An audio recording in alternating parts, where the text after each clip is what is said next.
이사야 강의 29강 이사야 41장으로부터 나가도록 하겠습니다. 이사야 41장 1절로부터 오 섬들아 내 앞에서 잠잠하라. 백성들로 힘을 새롭게 하게 하라. 그들로 가까이 오게 하고 그들로 말하게 하라. 우리가 서로 가까이 하여 판단하자. 누가 동방에서 의인을 일으켜서 그를 자기 발 앞에 불렀으며 민족들을 그 앞에 주어서 왕들을 다스리게 하느냐. 그가 그들을 그의 칼에 티끌 같게 그의 활에 날아가는 그루터기 같게 하였도다. 그가 그들을 쫓아가서 자기 발로 가보지 못했던 그 길을 따라 안전하게 지나갔도다. 누가 그 일을 행하였으며 태초부터 세대들을 불렀겠느냐. 나주고 처음이요 또 나중에도 함께할 내가 그니라.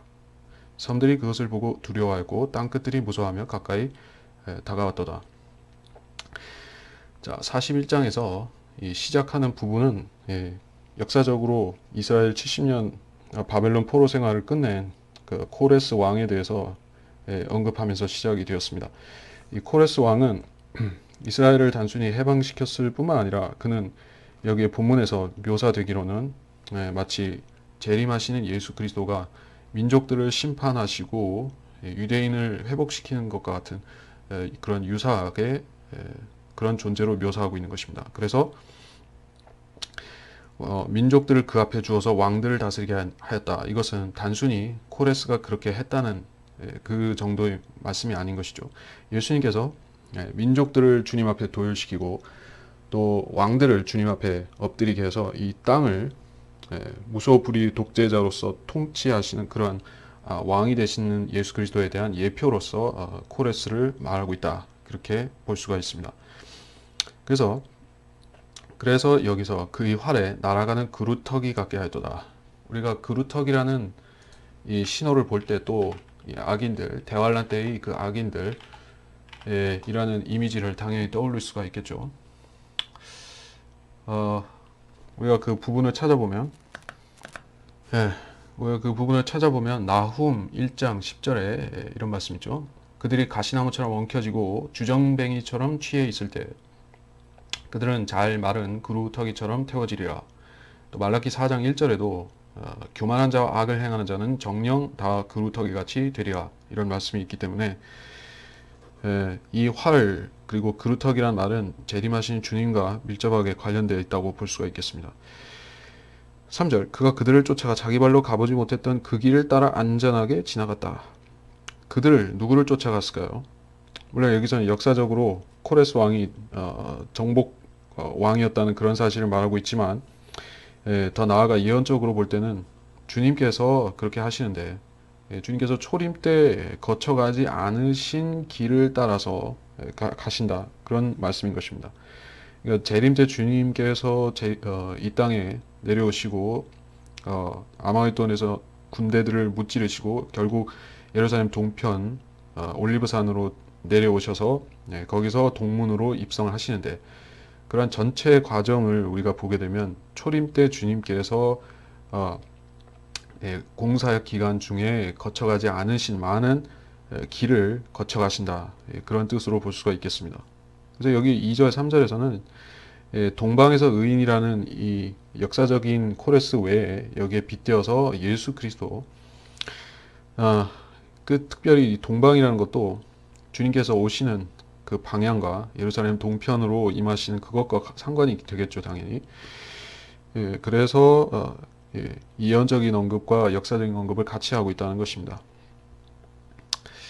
4절 누가 그 일을 행하였으며 태초부터 세대들을 불렀겠느냐. 하나님께서 하셨다. 주 나중에도 처음이요 나중에도 함께할 내가 그니라. 그러니까 알파와 오메가이신 예수 그리스도가 이 일을 행하신다. 그러니까 이 2절 3절에서 이것은 예표를 가리키고 있다는 예수님이 재림이라는 예표를 가리키고 있다는 사실을 우리가 확실히 알 수가 있는 것입니다. 5절에 섬들이 그것을 보고 두려워하고 땅끝들이 무서워하며 가까이 다가왔도다. 코레스 때문에 섬들이 무서워하고 두려워하고 땅끝들이 무서워하면서 가까이 다가왔는가? 그런 일은 없었죠. 그러니까 하나님께서 종종 이렇게 역사적인 인물을 통해서 예수 그리스도도 예표하시고 적그리스도도 나타내시고 이렇게 하시는 것입니다. 그러니까 그것이 왕이 될 수도 있고 아니면 선지자가 될 수도 있습니다. 다윗 같은 경우에는 예수 그리스도의 초림에 관한 예표가 되는 선지자이기도 하고 왕이기도 했습니다. 그리고 여기서는 이 이방 왕인 코레스가 그 예표가 되고 있는 것입니다. 예수님의 예표가 되고 있다. 6절에 그들이 각기 자기 이웃을 도우며 자기 형제에게 말하기를 너는 담대하라 하였도다. 7절 그러므로 목수는 금세공장이를 격려하며 망치로 다듬는 자는 모루 치는 자를 격려하여 말하기를 땜질할 준비가 되었도다 하니 그가 못들로 단단히 고정하여 그것이 흔들리지 않게 하였도다. 예, 6절 7절에서는 무엇을 말씀하고 계십니까? 계시록 13장 그 짐승의 형상을 세우고 전체 세계 사람들로 하여금 경배하게 만드는 그 엄청난 일, 그 일을 위해서는 당연히 세공장이들이 필요하겠죠. 금 세공장이들과 목수들과 이런 자들이 적그리스도의 형상을 만드는 것이요. 그러니까 김일성 동상을 만들기 위해서 우상 만드는 업을 육성하듯이 북한에서 그래서 장인들을 고용해서 멋지게 형상들을 빚어내죠. 깎아내고 빚어내고 뭐 주형 틀에 부어서 내고 그렇게 하는 그런 우상업자들을 말하는 것이요. 예, 초림 때도 바울의 사역, 은혜복음 전파 사역에 방해가 되는 자들이 바로 그 우상 만드는 업에 종사하는 자들이었죠. 우리가 뭐 참고적으로 잠깐 보고 넘어가겠습니다.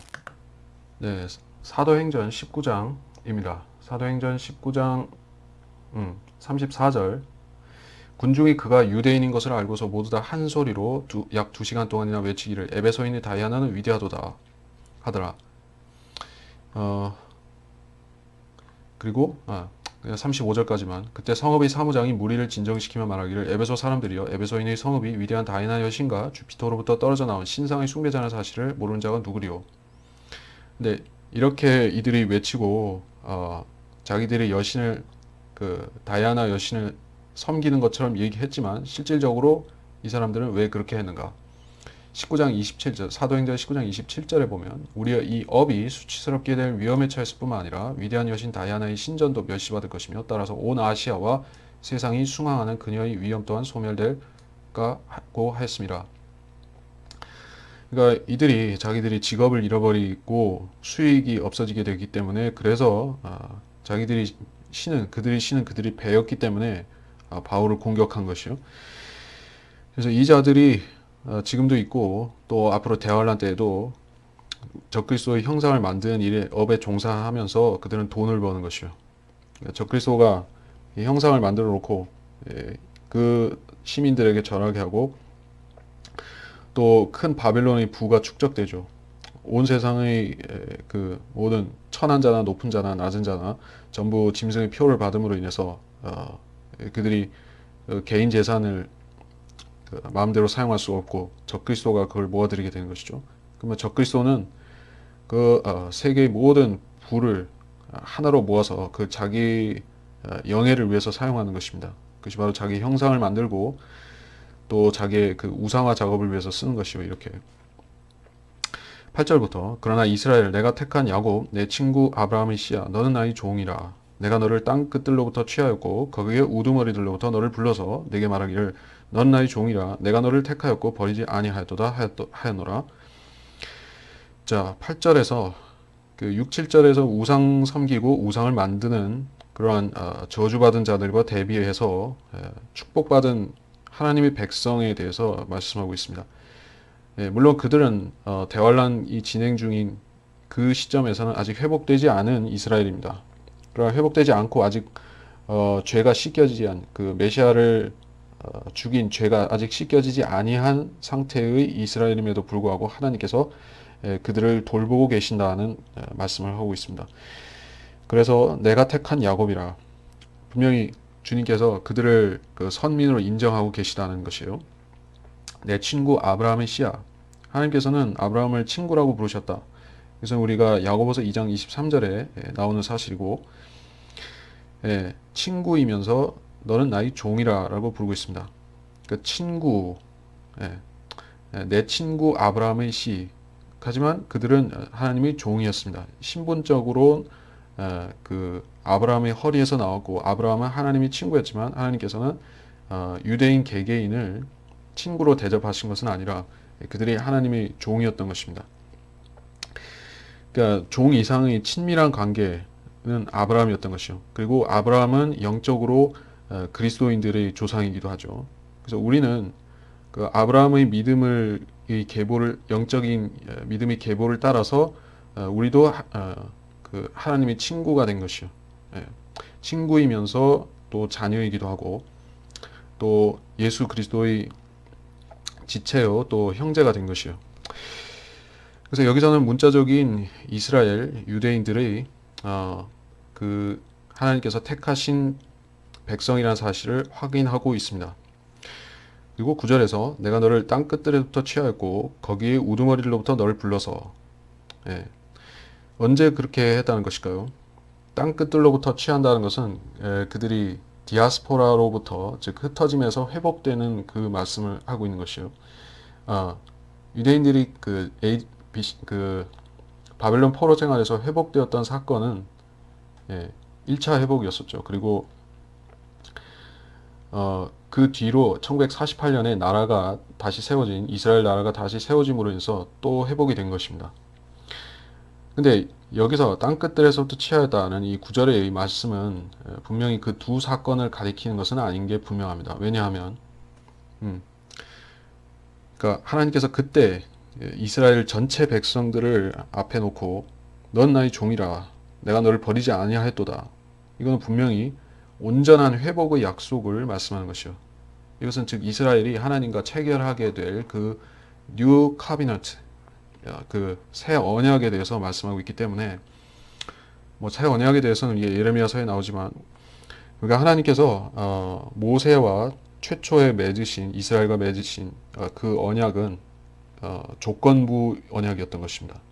예, 그들이 하나님의 법에 순종할 때 계속 선민으로 살게 해주시고 그 땅의 번영을 누리게 해주신다는 그러한 약속이었지만 이스라엘이 불순종하고 하나님을 버렸기 때문에 또 메시아를 거절했기 때문에 그 약속은 1차 파기가 된 것입니다. 그래서 주님께서는 그들을 버리실 수밖에 없었던 것입니다. 그 대신에 이 시대에는 교회를 통해서 역사하고 계신데 그러다가 다시 교회는 어디로 가죠? 휴거되어서 위로 올라가고 그리고 이 땅에서는 다시 하나님께서 이스라엘을 그 택하신 백성으로서 다시 다루기 시작하시는 것입니다. 그것이 대환란에 일어날 일들이고 결국 하나님께서 유대인들을 온전히 회복시켜 주시는 것이 재림인 것입니다.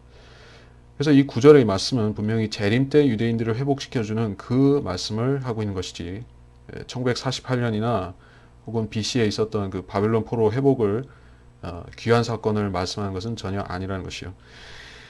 10절부터 너는 두려워 말라 내가 너와 함께 함이라 놀라지 말라 내가 네 하나님임이라 내가 너를 강건하게 하리라 정녕 내가 너를 도우리라 정녕 내가 내 의 오른손으로 너를 높이리라 보라 내게 노했던 모든 자들이 수치와 욕을 당하리라 그들은 하찮은 것 같이 될 것이요 너와 싸우는 자들은 망하리라 내가 너와 싸우는 그들을 찾을 것이나 그들을 만나지 못하리라 너를 대적하여 전쟁하는 그들은 하찮은 것 같이 될 것이요 아무것도 아닌 것처럼 되리라 이는 나 주 너의 하나님이 내 오른손을 붙들고 내게 말하기를 두려워 말라 내가 너를 도우리라 할 것임이라.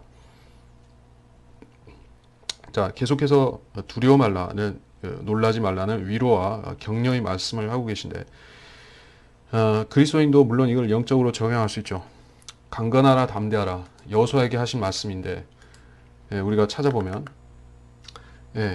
신명기 31장 6절 너는 강건하고 담대하라 그들을 무서워하거나 두려워하거나 무서워하지 말라 그분께서는 너와 함께 가실 주 너의 하나님이시니 그분께서는 너를 단념하지도 않으시고 버리지도 아니하시리라 하더라. 여호수아가 그 정복 전쟁을 위해서 그 카나안 땅에 최초로 진입할 때 하나님께서는 그 땅에 거하고 있는 그 무서운 무섭고 흉폭한 그런 백성들과 거인들 그 철병거들 그리고 철옹성 같이 여리코 성 같은 그런 모든 대적들을 주님께서 함께 싸우시며 물리쳐 주신다는 약속을 하시면서 너는 강건하고 담대하라고 하신 것입니다. 그래서 이것은 주님께서 이 땅에 오실 때 백성들과 그 이스라엘의 남은 자들을 소집하셔서 주님께서도 물론 그 이역의 군대를 치시고 그 패잔병들은 또 이스라엘이 쫓아가서 그걸 무찌르고 이렇게 되죠. 그래서 여기서 너를 도울 것이다 하는 것은 주님께서 재림 때 이스라엘의 남은 자들을 회복시키고 그들로 하여금 약탈하게 하신다. 이방인의 남은 자들을 약탈하게 하신다. 그러한 취지의 말씀이라고 볼 수가 있겠습니다. 그래서 내 의 오른손으로 너를 높이리라. 하나님의 오른손이 등장했다는 것은 손이라는 것은 이게 주님을 가리키고 예수님을 가리키고 또 재림인 것입니다. 주님이 손이 나타났다. 특히 오른손이 나타났다는 것은 그 주님께서 재림하셨다는 것이에요. 11절 보라 내가 내게 노했던 모든 자들이 수치와 욕을 당하리라. 재림이죠. 그들을 하찮은 것 같이 될 것이요 너와 싸우는 자들은 망하리라. 하찮은 것 같이 되고 망하리라. 예, 그들이 그 타작마당의 그런 지푸라기처럼 날아가는 것이요 겨처럼 날아가는 것입니다. 그리고 예레미야 30장 11절을 보겠습니다. 예레미야 30장 11절 주가 말하노라 이는 내가 너와 함께 있어 너를 구원할 것이요 내가 너를 흩어버렸던 모든 민족들을 완전히 끝낼지라도 내가 너는 완전히 끝내지 아니할 것임이라. 그러나 내가 너를 공의로 바로잡으리니 너를 전혀 벌하지 않은 채 두지는 아니하리라.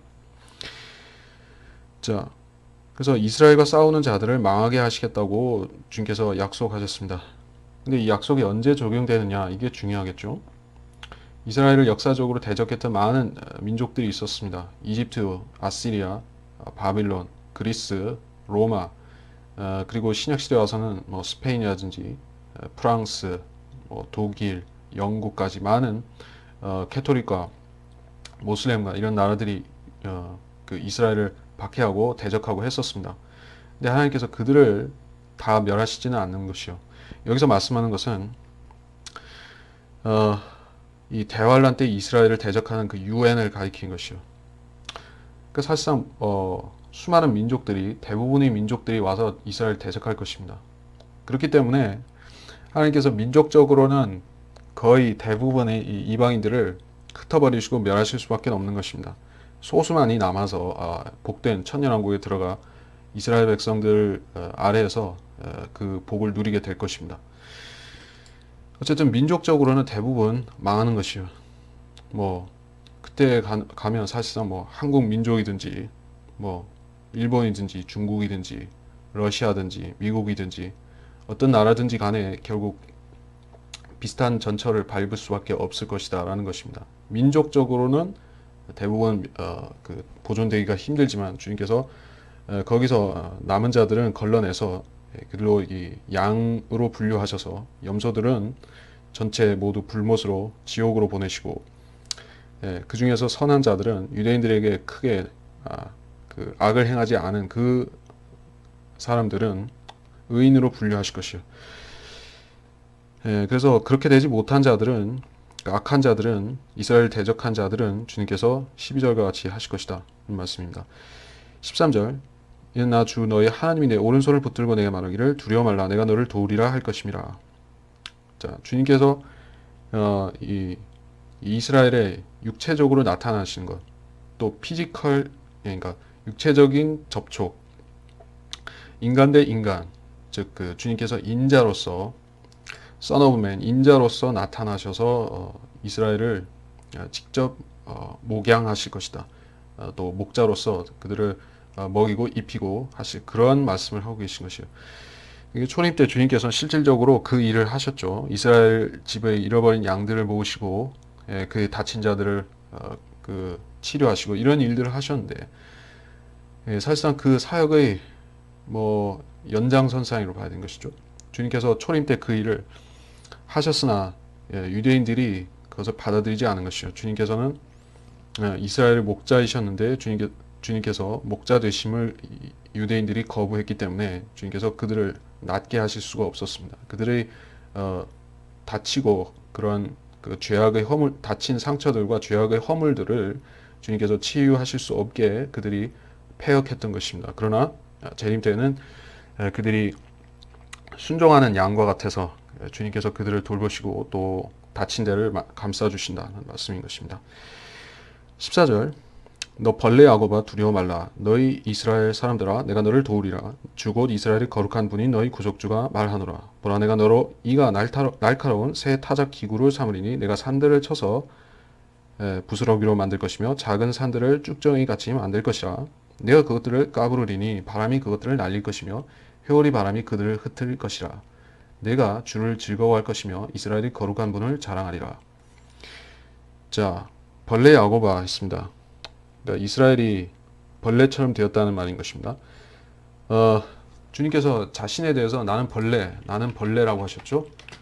나는 벌레. 시편 22편 6절입니다.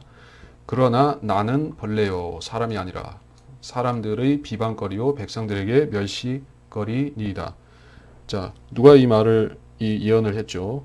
이것은 다윗이 했죠. 다윗이 이렇게 말한 것은 자신이 벌레라는 것이 아니라 자신의 빗대어서 예수 그리스도를 자신도 모르게 예언한 것이요. 그래서 주님께서는 십자가에서 실제로 그렇게 그 멀리서 보면 뱀이죠.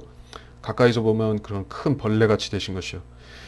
그러니까 인간의 존엄을 거의 다 상실하시고 6시간 동안 거기서 물론 그 앞에서 채찍질 당하고 뭐 가시관을 쓰고 이런 굴욕까지 다 포함해서 주님께서는 엄청난 그런 굴욕을 당하셨죠.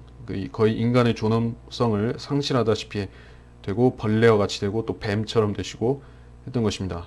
모세가 광에서 노뱀을 들어올린 것 같이 주님께서는 그 뱀이 되신 것이에요. 여기서도 벌레가 됐다. 근데 왜 이 주님께 해당되는 이 나는 벌레요라는 이 표현이 야곱에게 적용이 되느냐 하는 것입니다. 그렇다면 이스라엘이 예수님이 당하는 것 같은 그런 고통에 동참하는 것인가? 예, 그렇다는 것입니다. 그러니까 이스라엘이 그 3년 반 동안, 그러니까 짧게는 말하자면 3년 반이죠. 후 3년 반이기 때문에 그 대환란의 후 3년 반의 기간 동안에 이스라엘이 당하는 그런 고통은 엄청난 그런 주님께서 십자가에서 당하신 처절한 고통과 거의 버금가는 고통을 당하고 또 그들이 그 비슷한 고통 중에서 벌레같이 되는 것입니다.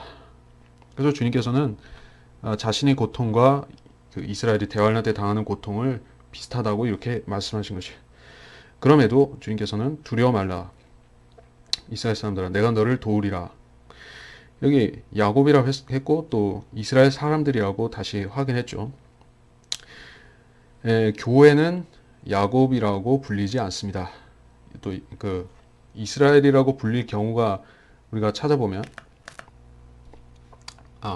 성경에서 직접적으로 교회에 대해서 개인적이든 그러니까 그 성도 개개인에 대해서든 어떤 지역 교회나 그리스도의 몸된 전체 교회에 대해서건 그들을 이스라엘이라고 부르지는 않았었습니다. 그리고 그러니까 초대 교회 때에는 그 교회 안에 이방인과 유대인들이 공존하고 있었죠. 그래서 거기에 할례파가 있었고 율법을 지키면서 또 크리스찬인 유대인들이 있었던 것입니다. 그런 사람들은 율법을 지키면서 그리스도를 믿는 것이 허용이 되었었습니다. 그러나 그 사람들이 자기들이 할례파라고 내세우기 시작하면서 이방인들에게 할례를 받지 않으면 참으로 그리스도인이 아니라고 그러한 미혹을 퍼뜨리면서 그것이 문제가 되었던 것입니다. 그래서 사도 바울은 빌립보서 3장 3절에서 이는 영 안에서 하나님을 경배하며 그리스도 예수 안에서 기뻐하고 육신을 신뢰하지 않는 우리가 할례파임이라. 그러니까 유대인보다 이방인들이 더 유대인이라는 것이요. 그러니까 개별적으로는 여기서 유대인이라고 말하는 것은 그 크리스찬들이 개별적으로는 그 구약 시대에 신실하게 하나님을 섬겼던 그런 이스라엘 백성 개개인보다도 더 낫다는 것입니다. 그리스도 안에 있고 성령 안에 있다고 하면 성령 충만하다고 하면 그 사람은 유대인보다 더 훨씬 낫다. 그래서 여기서는 제가 강조하려고 한 것은 결국 그 이스라엘이라는 것은 문자적인 그 이스라엘 백성들을 이스라엘 사람들을 말씀하는 것이지 교회에 대한 말씀이 아니다는 것이요. 그래서 이스라엘의 거룩한 분인 너희 구속주가 말하노라. 분명히 이스라엘이 거룩한 분이라고 했죠. 여기서 이방인들의 거룩한 분이라든지 이방인들의 교회, 은혜 복음으로 구원받은 이런 사람들에 대해서 언급한 것이 아니라는 것입니다.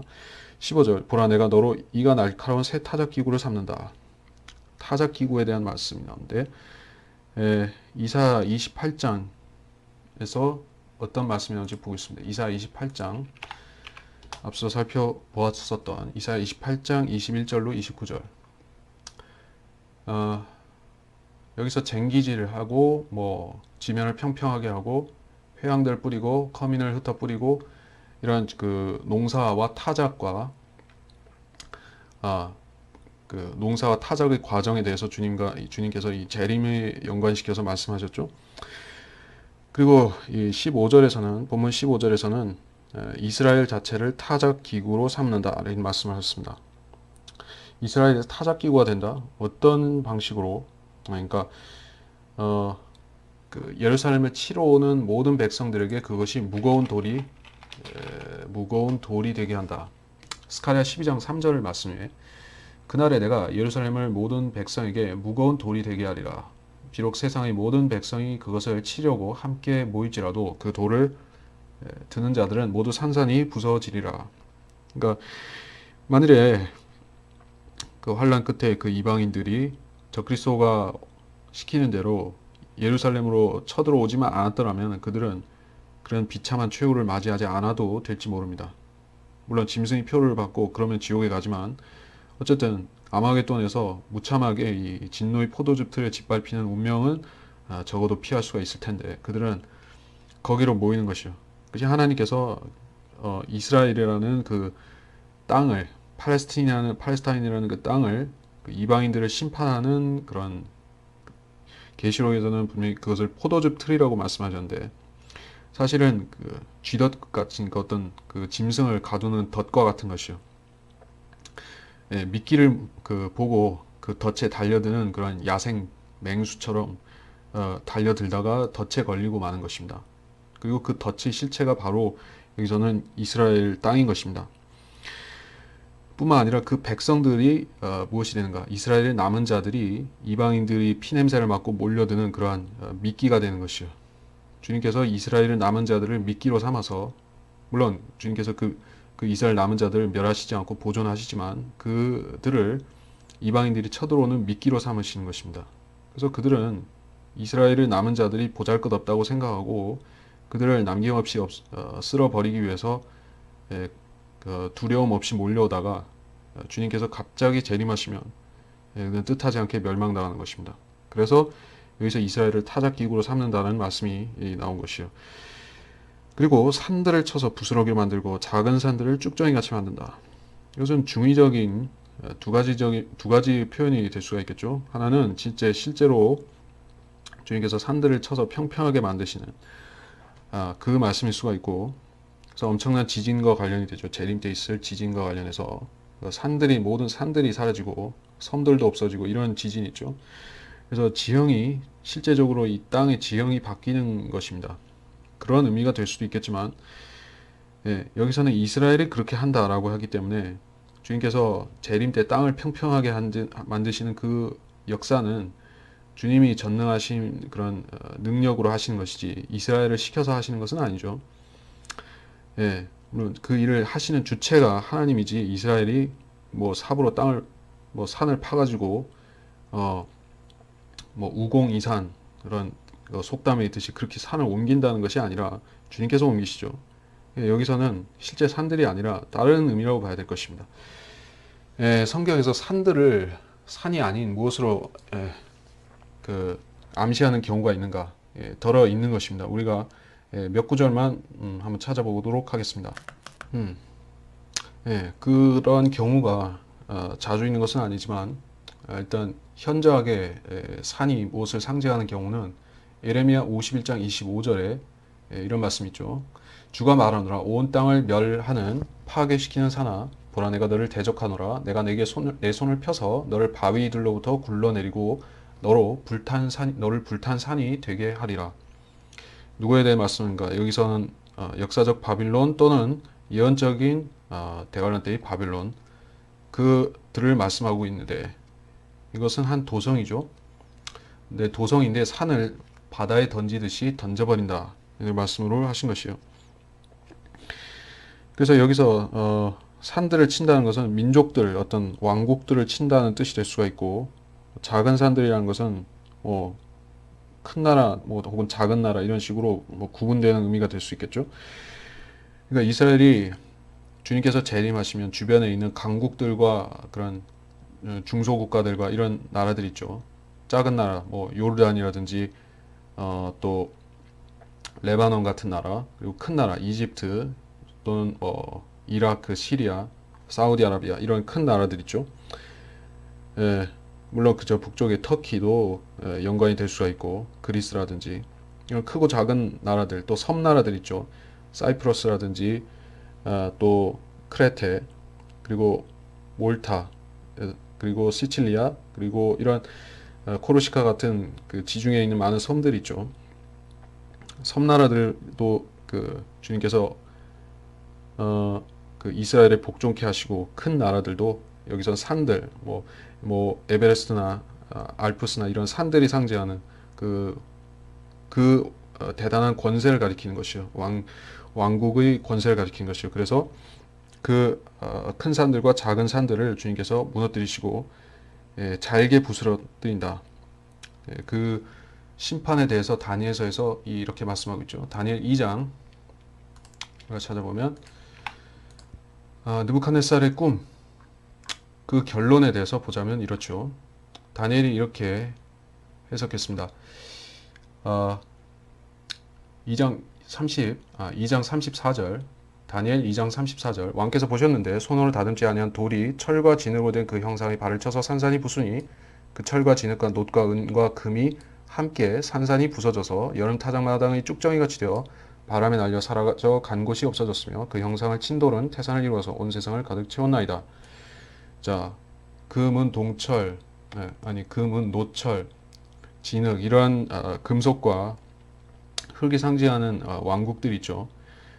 고대의 왕국들이 지금의 이름이 바뀌어서 다른 왕국들이 됐지만은 그러한 세계 권세들 왕국들을 주님께서 무엇으로 만드시는가? 타작마당의 쭉정이 같이 가로로 만드신다는 것입니다.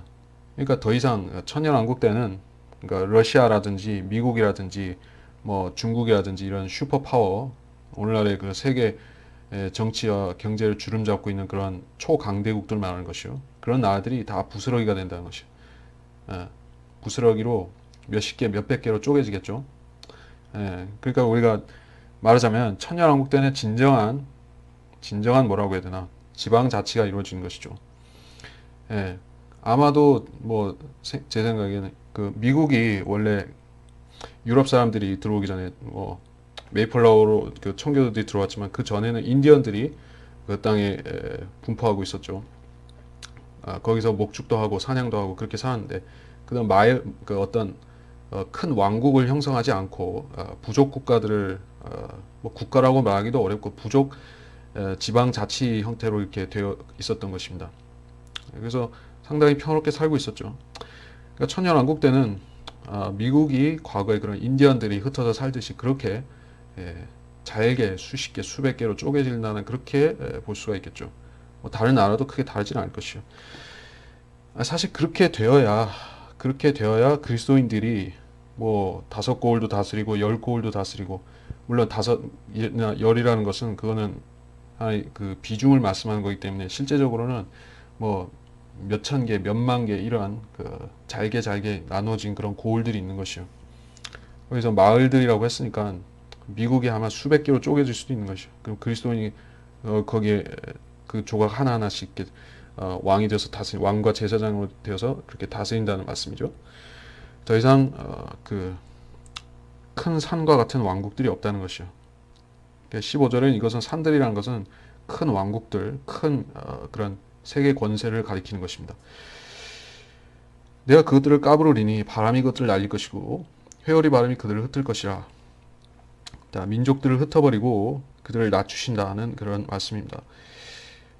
재림에 대한 말씀이고 내가 주를 즐거워할 것이며 이스라엘 거룩한 분을 자랑하리라. 재림 때 이스라엘이 주를 즐거워하고 그들 앞에 나타나신 인자로 오신 예수님을 그 백성들, 민족들 앞에서 유대인들이 자랑하게 될 것이다는 말씀입니다. 17절 가난하고 궁핍한 자들이 물을 구하는데 물이 없어서 그들의 혀가 갈증으로 덮이면 나 주가 그것을 들을 것이며 나 이스라엘의 하나님이 그들을 버리지 아니할 것이라. 내가 높은 곳에 강들을 열 것이며 골짜기들 가운데 샘들을 열 것이라. 내가 광야로 물의 웅덩이를 만들겠으며 마른 땅으로 물의 근원이 되게 하리라. 내가 광야에다 백향목과 시타나무와 도금냥나무와 기름나무를 심겠으며 내가 사막에다 전나무와 소나무와 상자나무를 함께 두리니 주의 손이 이 일을 이루었고 이스라엘의 거룩하신 분이 그것을 창조하신 것을 그들이 함께 보고 알며 헤아리고 깨달을 것이니라. 자, 17절에 가난하고 궁핍한 자들, 물론 그들이 왜 가난하고 왜 궁핍해졌는가? 그것은 적그리스도의 편에 서지 않았기 때문에, 짐승의 표를 받지 않고 그의 형상에 절하지도 않았기 때문에, 이스라엘 엘리야 때 이스라엘 남은 자 7천 명과 같은 그러한 신실한 자들이었기 때문에 가난하고 궁핍한 것이요. 그래서 그들은 그들이 고수한 의 때문에 천년왕국에 들어올 수 있는 것입니다. 그래서 그들이 환란 때 이런 고난을 겪게 된다. 물이 없어서 그들의 혀가 갈증으로 덮이면, 그래서 거의 죽게 되면 나주가 그들을 들을 것이고 이스라엘 하나님이 그들을 버리지 아니하리라. 그러니까 이 이스라엘의 남은 자들이 광야로 쫓겨나는 것이죠. 광야로, 또 산들로도 가고, 우리가 그 광야로 가는 그 구절에 대해서는 계시록 12장인데 거기서는 바로 문자적인 광야를 말씀하고 있으니까, 12장, 계시록 12장 4절, 그때 그 여인이 큰 독수리의 두 날개를 받았는데 이는 그녀가 광야에 있는 자기 처소로 날아가서 그곳에서 그 뱀의 낯을 피하여 한 때와 두 때와 반 때를 부양받으려 함이더라. 그 광야가 어디입니까? 그 에돔에 있는 페트라 지역인 것입니다. 거기에 가서 그 물도 없고 식량도 없고 황량한 광야에서 3년 반 동안을, 3년 반이죠. 재림 때까지 3년 반 동안을 거기 있게 되는데, 그러자면 주님께서 물도 주시고 또 만나도 주시고 이렇게 해서 살아남는 것입니다. 그래서 이스라엘 사람들이 광야로 가서 마치 출애굽 때 그 신의 광야로 가서 물이 없어서 고생했던 것 같은 그러한 곤란한 처지에 빠질 때 그 주님께서 모세를 시켜서 그 반석을 쳐서 물이 나오게 했죠. 비슷한 일로 하나님께서 행하셔서 대환란 때 그들이 물을 주시고 그러면 그들의 갈증을 해소시켜 주시는 것입니다. 그러니까 대환란 때 그들을 돌보시는 것이. 그리고 18절, 내가 높은 곳에 강들을 열 것이고 골짜기들 가운데 샘들을 열 것이다.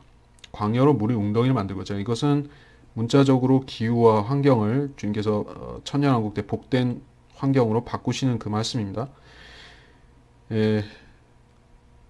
그래서 이거는 이사야 35장을 참조해 보도록 하겠습니다. 이사야 35장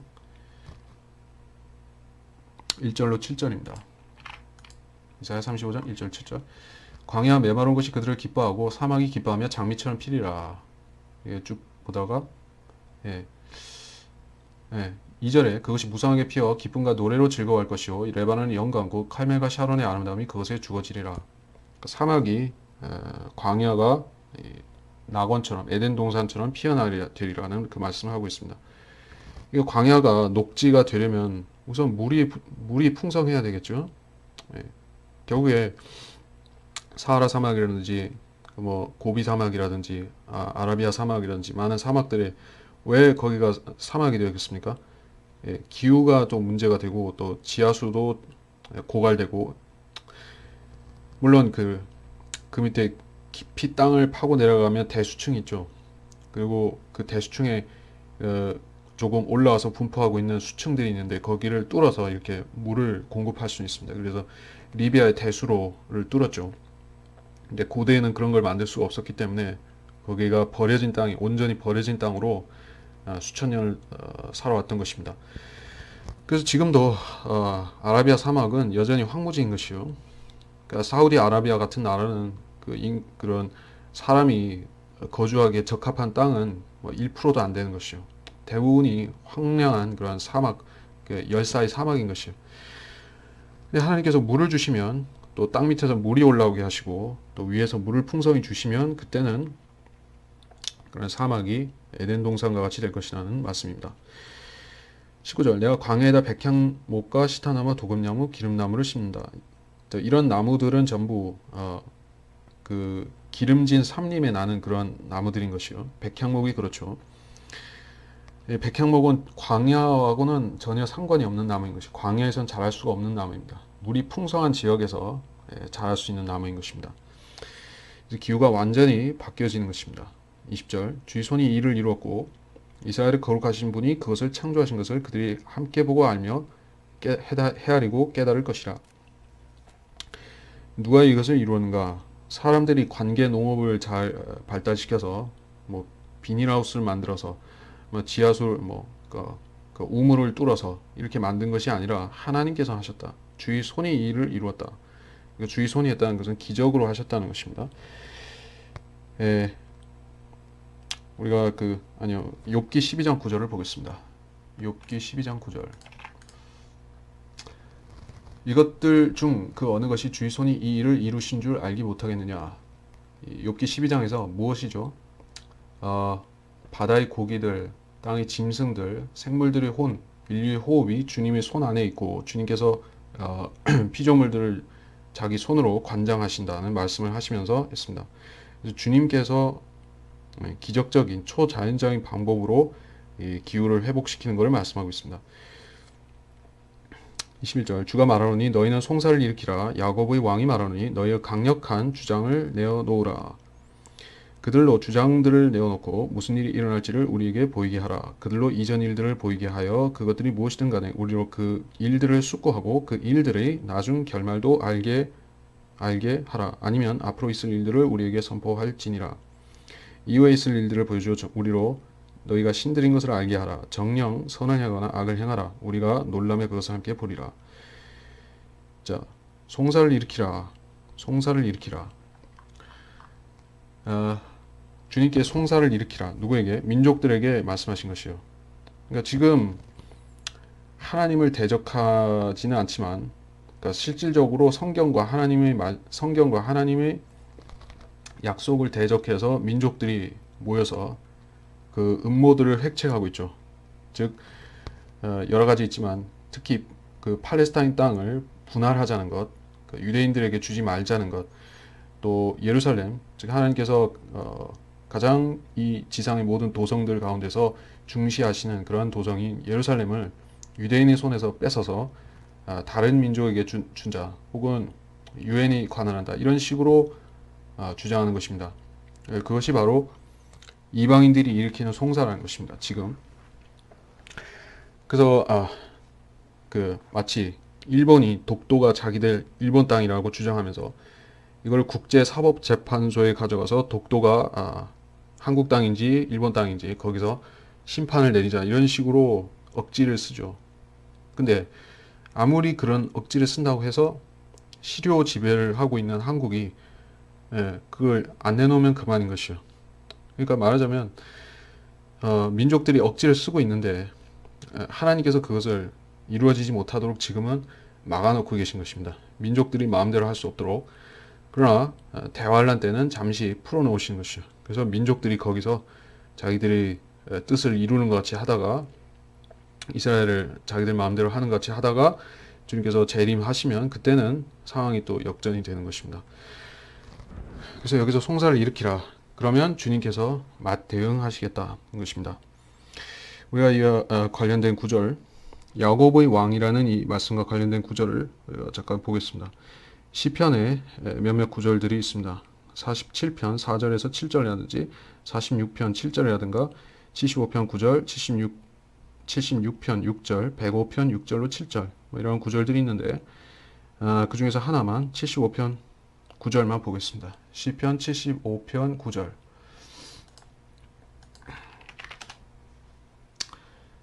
그러나 나는 영원히 선포하리니 내가 야곱의 하나님께 찬송하리로다.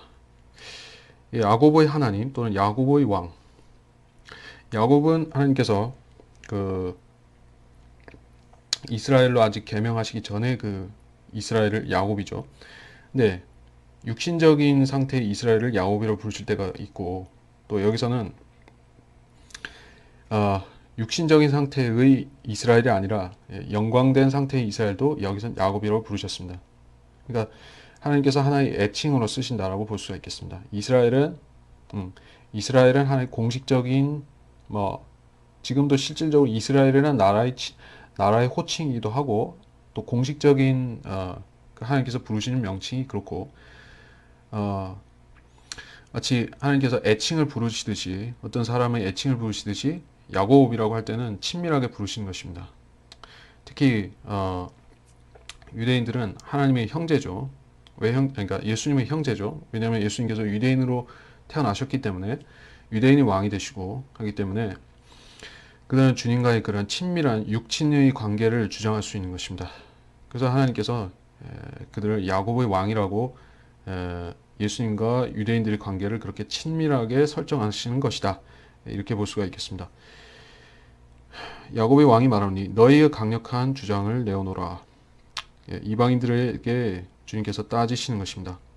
왜냐하면 너무나 많은 세월 동안에 이방인들이 이스라엘 땅에 대해서 여러 가지 자기들이 권리를 주장하고 모슬렘은 또 모슬렘대로 캐토릭은 캐토릭대로 뭐 할 말들이 많았지만은 또 전쟁도 많이 일으켰었고 십자군 전쟁과 또 왜 1차 세계대전 때도 거기서 영국이 싸웠죠. 그리고 식민지화 시켰는데 그 영국이라고 해서 그 팔레스타인 땅을 지배할 수 있는 권세를 받지 못했던 것이요.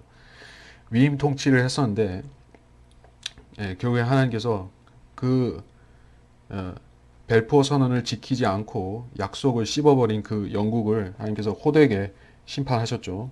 2차 세계대전 이후로 영국이라는 나라의 날개가 사자의 날개가 꺾여버린 것이요. 그래서 인도도 상실하고 캐나다도 잃어버리고 다 잃어버린 것이 호주도 잃어버리고 영국이 쫄딱 망한 것입니다. 결국 이방인들이 유대인들에게 약속을 지키지 않았거나 그들의 땅을 편취하려고 했다거나 억지로 나누려고 했다거나 이런 일들에 가담했을 때 그들이 개입했을 때 하나님께서 사정없이 그 나라들이 강대한 나라였을지라도 주님께서 몰락시키신 것이요. 22절 그들로 주장들을 내어놓고 무슨 일이 일어날지를 우리에게 보이게 하라. 그들로 그러니까 그들로 이전 일들을 보이게 하고 그들이 누구일까요? 신들인 것을 알게 하라. 이게 여기서 7절, 6절, 7절에서 말했던 목수는 금세원장에 격려하고 모루 치는 자를 격려할 말하기를 땜질할 준비가 되었도다. 7절에서 그 우상을 세우는 자들이 있었죠. 그들이 세운 그런 우상들을 말하는 것입니다. 민족들의 우상을 말하는 것이요. 모든 종교들에 다 있는 우상. 사실 우상이 없는 종교는 성경적인 크리스찬들 외에는 다 있는 것입니다. 심지어 캐토릭에도 있고 동방 정교회, 그리스 정교회도 있고 콥트 교회도 있고 다 있는 것입니다. 없는 것은 유일하게 성경대로 믿는 그리스도인들은 우상을 부정하는 것이요. 또 정통 유대인들은 우상이 없다고 하는데 실질적으로 그들은 우상보다 더한 배교 행위를 하고 있죠. 메시아를 안 믿고 자기들이 그런 토라를 믿는다고 하는데 믿는 것이 아니라 자기들이 그런 그 조상들이 덧붙인 말들 미시나라든지 탈무드 같은 그런 잡경들을 덧붙여서 믿고 있는 것이 그게 우상이죠. 근데 여기서는 문자적인 실제로 그 세우는 우상을 말하는데 그렇다면 우상들이 할 수 있는 일이 무엇인가? 주장들을 할 수 있는가? 그러니까 어떤 권리를 주장할 수 있는가?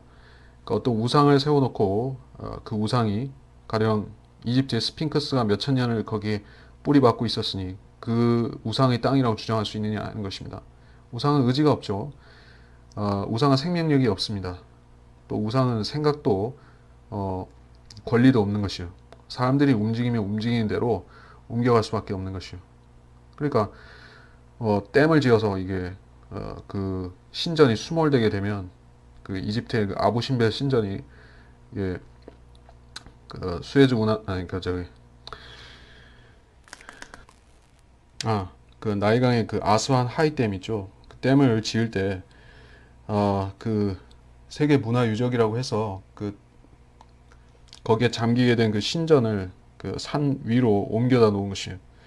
우상이 자기가 물에 잠기는 게 싫으니까는 인간들에게 옮겨달라고 그렇게 한 것이 아니라 인간들이 그 물에 잠길 수밖에 없는 우상을 마치 노아 홍수 때 물에 빠져 죽은 그 가짜 신들처럼 하늘에서 내려왔으나 인간인 반신 반인처럼 그렇게 위세를 떨쳤으나 물에 빠져 죽어버린 그 신들처럼 유약한 자들이 약한 자들에 불과한 것입니다.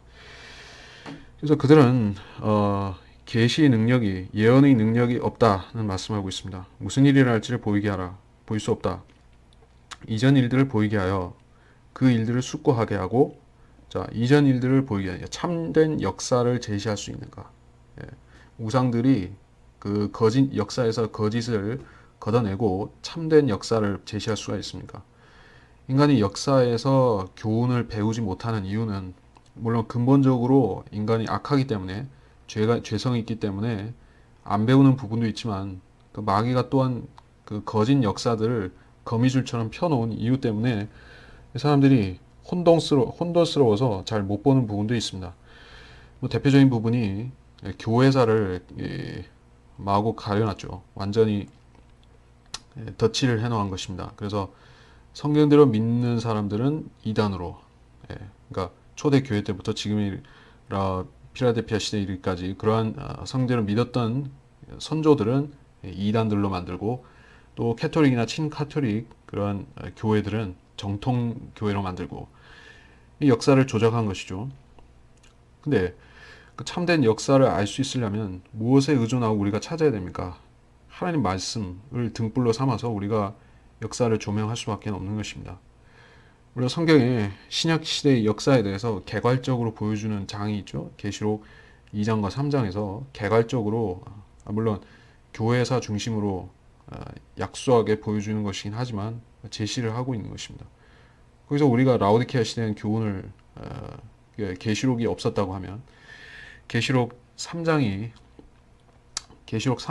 우리한테 없었다고 하면 우리가 이 시대에 대해서 하나님께서 어떻게 보고 계신지 얼마나 한심하게 보고 계실지 이런 또 어떤 경고를 주시는지 이런 것을 우리가 전혀 몰랐을 것이요. 그러나 우리가 그 성경이 있기 때문에 계시록에 라오디케아에 대해서 말씀하셨기 때문에 우리가 알고 있는 것이요. 그래서 우상들은 우리 역사의 과거 역사에 대해서도 제시할 수 없고 교훈도 줄 수 없습니다. 예. 그 일들의 나중 결말도 알게 하라. 그 역사가 이대로 흘러가다가 어떤 결말을 맞이할 것인가. 예. 종말이 온다면 많은 사람들이 얘기하는 대로 종말이 온다면 어떤 식으로 올 것인가. 언제 올 것인가. 또 그 결과와 그 나중에는 어떻게 될 것인가. 이런 그 논리를 제시할 수가 없는 것입니다. 우상들은 그런 지식이 없다는 것이요. 그러나 사람들은 여전히 우상 만들어 놓고 우상을 섬기기를 포기하지 않습니다. 여전히 사람들은 우상들을 섬길 뿐만 아니라 우상을 만드는 정도가 아니라 뭐 산이나 바다나 돌이나 뭐 용왕신이나 산신에 절하는 정도로 그치는 것이 아니라 뭐 할 게 없으면 돼지 머리라도 갖다 놓고 절을 해야지 심산이 그 심보가 풀리는 것이요. 그렇게 해야지 종교 행위를 했다는 만족감이 온다는 것입니다. 쓸데없는 짓을 하면서 자기들한테 어떤 개인적이든 어떤 공동체적이든 국가적이든 간에 그 사람들에게 교훈도 줄 수가 없고 어떤 미래를 알려줄 수도 없는 그러한 돼지머리 같은 것에 또는 산신령이나 용왕 같은 것에 왜 절을 하느냐, 왜 경배를 하느냐. 여기서 보면 하나님께서 그것은 이방인들이 스스로 속았기 때문에 또 로마서 1장에서 말씀하셨듯이 그들이 자연에 계시된 하나님의 진리들을 거부했기 때문에 그런 타락의 길로 넘어가게 된 것입니다. 우리가 로마서 지금 분량을 보면 할 수 있을 것 같네요. 로마서 1장에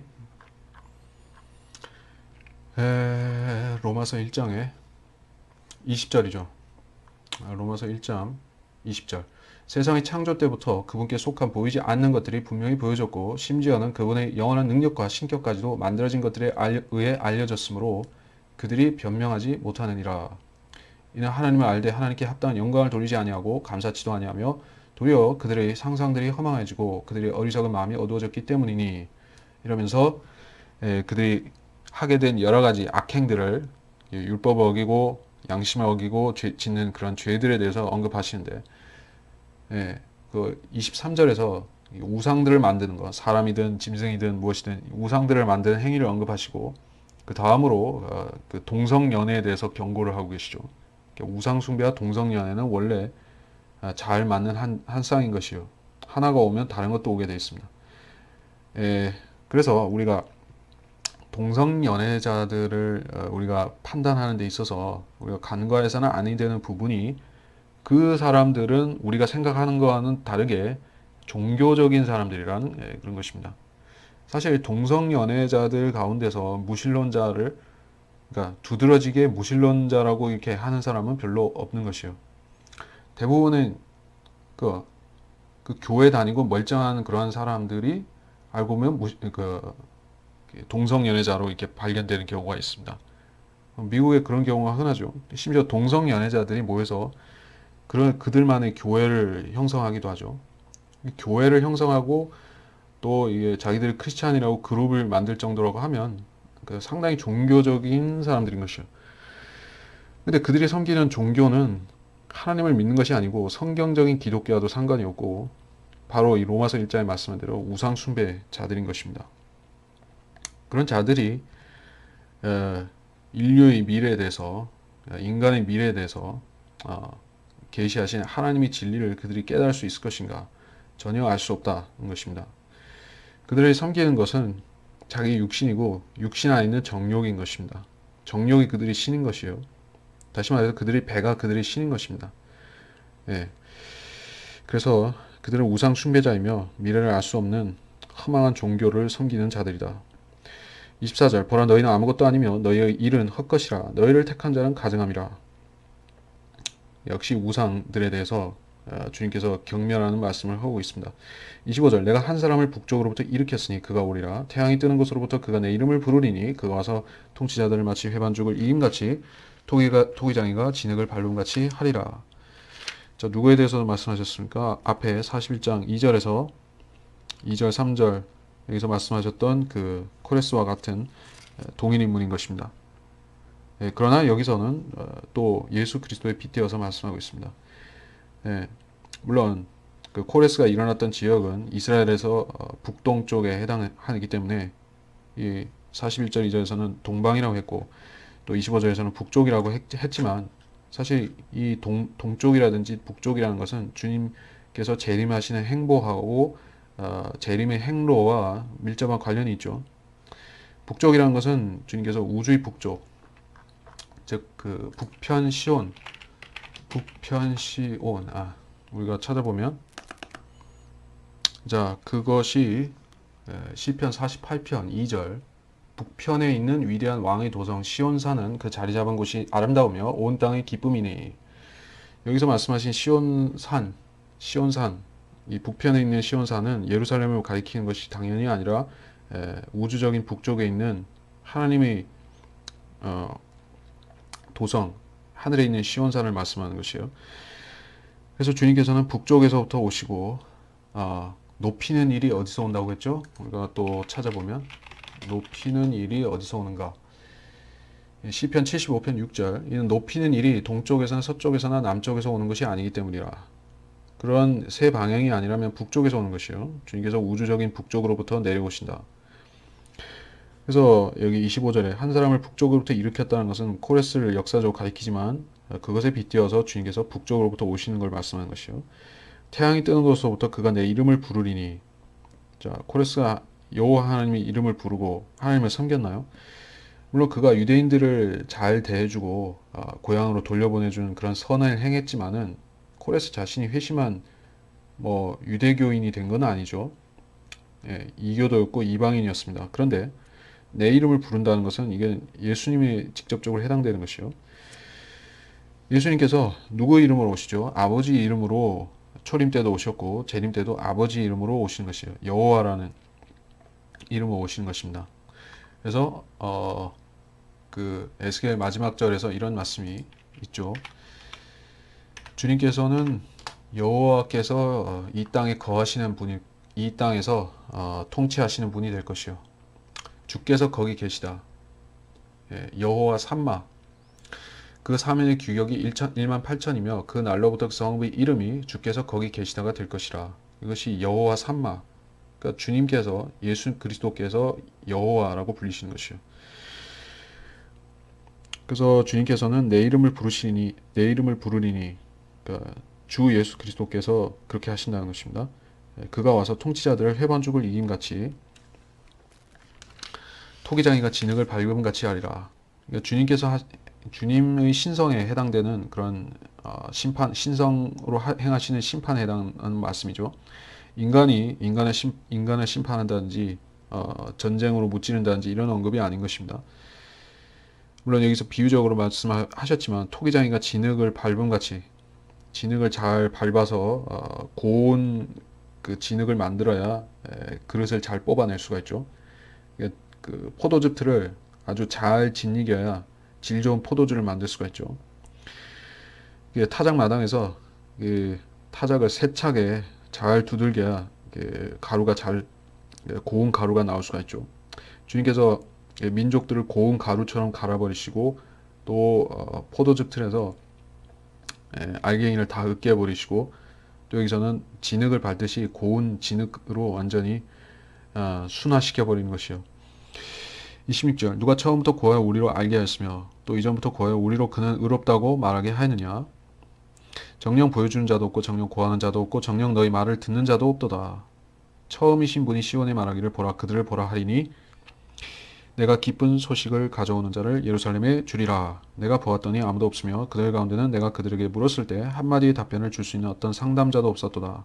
보라 그들은 모두가 헛것이며 그들의 만든 것들은 아무것도 아니요 그들이 부어 만든 형상들은 바람이며 혼돈뿐이라. 자, 계속해서 하나님의 신성, 하나님의 예지, 전지하심과 대비하여서 우상들의 무능력함, 우상들의 지각 없음에 대해서 생명과 지각이 없는 것에 대해서 대비시켜 말씀하고 있습니다. 이전부터 거의 우리로 그는 의롭다. 하나님께서 의롭다고 누가 선포할 수 있죠? 인간들이 하나님의 의를 알 수가 없죠. 구약시대 하나님의 의를 간접적으로만 율법을 통해서 제시해 주셨기 때문에 그나마 그 율법을 지킨다고 하면서 그거를 인간의 의로 삼아버린 것입니다. 하나님의 의가 실종된 것이요. 그래서 하나님께서는 직접 나타나셔서 다시 가르쳐 주셔야만 했죠. 율법의 참 의미에 대해 목적에 대해서 왜 지켜야 되는지에 대해서 예수님이 오셔서 직접 가르쳐 주신 것이요. 그래서 그는 의롭다고 말하게 하느냐. 그러니까 하나님께서 구약 성경을 통해서 지속적으로 그는 의롭다고 하나님은 의로우시다. 하나님은 의로우시다. 인간은 악하다. 인간은 범죄하였다. 인간은 추악한 죄인이다. 이런 사실을 구약 성경 전체를 통해서 인간들에게 죄인들에게 계시해 주셨던 것입니다. 근데 소수만이 그 의미를 간파한 것이요. 대부분은 그 말씀을 잘 안 받아들인 것입니다. 그래서 구원을 받지 못하죠. 구약시대에. 하나님께서 의롭다고 인정한다면 자기가 죄인인 것을 시인할 수밖에 없죠. 욥처럼 하나님은 의로우시고 난 죄인이라고 시인할 수밖에 없는 것입니다. 그러니까 어떤 죄인도 구약시대 어떤 죄인도 우리가 교리적으로는 구약시대는 예수님의 의를 말미암아서 구원받는 게 아니라 자기가 의롭게 행해서 구원을 받는다라고 얘기는 하지만 그것이 어떤 종교심, 내가 의롭고 하나님보다 내가 더 의롭고 내가 나의 의로운 행위로서 하늘까지 가는 그런 구원의 사다리를 놓겠다 이런 식으로 종교를 만드는 것 그런 식으로 하는 게 아니라는 것입니다. 구약시대에 자기 의라는 것은 하나님께서 거저 주시는 그런 예수님의 의를 힘입어 구원받는 것이 아니라 자기가 자기 힘으로 자기 노력으로 하나님을 힘써 붙들어야 된다는 것입니다. 하나님을 믿어야 된다는 것이죠. 자기 힘으로. 그럼 우리는 주님께서 우리가 믿을 때 우리 안에 들어와 주셔서 자동적으로 우리 구세주가 되어 주시죠. 그것도 한 번에 영원한 구속을 이루시는 것입니다. 그런 일이 없었다는 거죠. 구약 시대에는 지속적으로 행하고 지속적으로 하나님을 믿지 않으면 구원에서 떨어져 나갈 수 있었다. 그런 차원에서 자기 의라고 얘기를 하는 것이지 지금 많은 죄인들이 예수님을 거부하고 자기 멋대로 내가 의롭게 살아서 하나님보다 내가 의롭다고 증명하겠다는 식으로 하는 그런 교만방자한 자기 의를 말하는 것이 아니다. 자, 어쨌든 자기 의를 얘기하다가 이렇게 했는데 하나님께서 의롭다고 말하는 것은 하나님께서 가르쳐 주셔야 되는데 성경을 통해서 항상 배우는 진리가 그것이라는 뜻입니다. 구약 시대에도 항상 그 진리를 말씀하고 계시고 신약 시대는 물론입니다. 우리가 십자가를 통해서 분명히 배우는 사실은 우리는 죄인이고 하나님은 의로우시고 하나님께서 의로우신데 우리를 위해서 죄를 덮어 쓰셨다. 이게 배우는 우리가 신약 성경 우리가 복음서를 통해서 배우는 전체 진리라는 것입니다.